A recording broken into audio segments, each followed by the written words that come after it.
10 கற்பனை எதுக்கு கொடுத்தாரு? ஏன்னா நீ பாவின்னு சொன்னா ஒத்துக்க மாட்டான். பாவின்றதை காட்டணும் அவனுக்கு.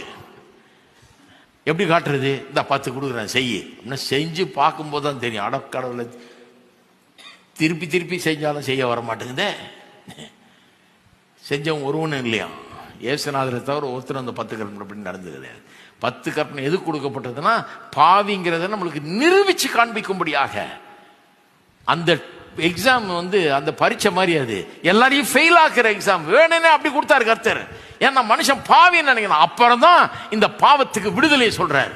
ஒரு பக்கம் 10 கற்பனை தர்றாரு, இன்னொரு பக்கம் பலிகளை தருகிறார். ரத்தம் சிந்துதல் பலிகள். ஏன் இவன் இதை செய்ய பார்ப்பான், 10 கற்பனை சொல்றது செய்ய பார்ப்பான், வரவே வராது.